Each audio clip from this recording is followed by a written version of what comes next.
Hello friends, today we are taking a look at the new Thermal Vision Warrior Alien from Neca.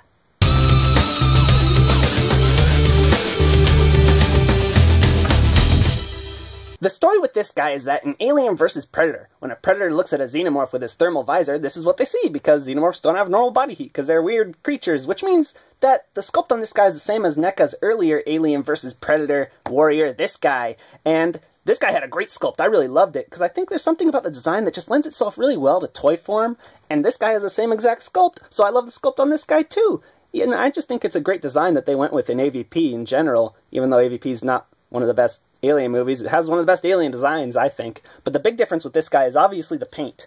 If we take a look up close, he is cast in translucent green plastic, which means you can see the joints in there. The shoulders are the most obvious joint you can see. You can see, like, little stuff in the knee, too, but, I mean, it's not as obvious as the shoulder. Some people might be bothered by that, but I actually think it's really cool. And what's also cool is that Neca has put this yellow wash. It's not really a wash, it's more like highlights on the fronts of the arms, sides of the head, the best parts of the dome where the yellow just blends in with the green really well, but that highlight color is not on the underside of the arms or the back side of the legs, so it's kind of missing in some spots, but in general I think it blends together really well.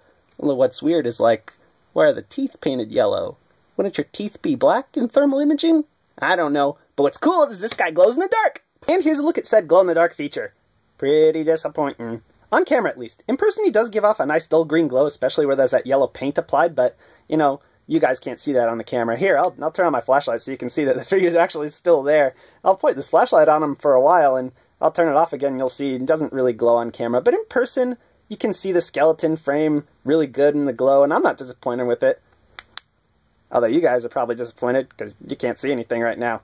Oh, please don't thumb me down for that. I love you guys. You're my best friends. The articulation on the Thermal Vision Xenomorph is also identical to the AVP Warrior that Neca has previously released, which is to say it's pretty much perfect. His head is on a ball joint, his mouth is on a hinge, his inner mouth comes out, but it's really hard to get out with your fingers, so I like to use these tweezers to... Yeah, there you go, it's beautiful. It's also translucent. Okay, quit showing off. Put that away now.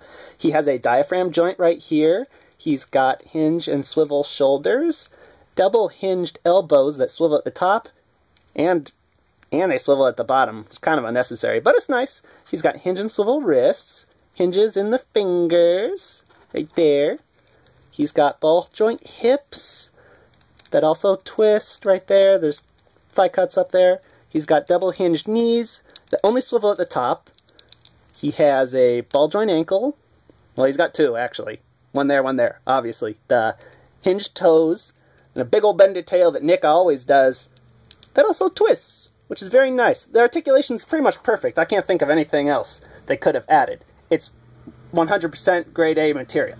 This was the Thermal Vision Warrior Aliens packaging, of course. It's a big old clamshell, says glow in the dark right there. It's got a Toys R Us exclusive sticker, unfortunately. On the back you can see figures, the normal AVP Warrior and Grid and the translucent prototype Xenomorph, which are from a few waves ago, I think, so that's a little weird. Anyway, let's open this awesome clamshell up.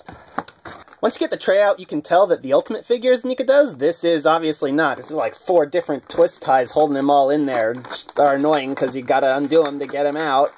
And then once he's out, there's another twist tie just holding his arm to his thigh. Come on, Neca, we don't need that junk in our lives, do we?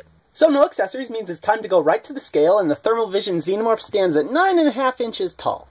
Here he is next to the original AVP Warrior, who he shares the same body with. You can't do an Alien vs. Predator figure review without comparing your Xenomorph to a Predator, and here he is next to the City Hunter, who he towers over. And here he is next to an actual Predator from Alien vs. Predator, Scar. Maybe it's a good thing they made the Predators bigger for that movie, because they look a lot more in scale now.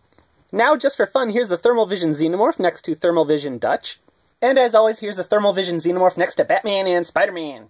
The Thermal Vision Xenomorph is a really cool figure, you guys. I love the fact that it glows in the dark, but even if it didn't, I still think it looks really cool, and it's executed so well. Ultimately, I think a lot of people are going to decide whether they want this or not based on how badly they want a glow-in-the-dark alien figure. But, I mean, it is based on the movies, and I think the design is really good, even though some people don't like Alien vs. Predator. Give this guy a chance. Trust me, Neca did an excellent job on the execution, and I think there's no reason not to get him. I mean, doesn't have any accessories, but what were they going to give him, right? Until next time, friends.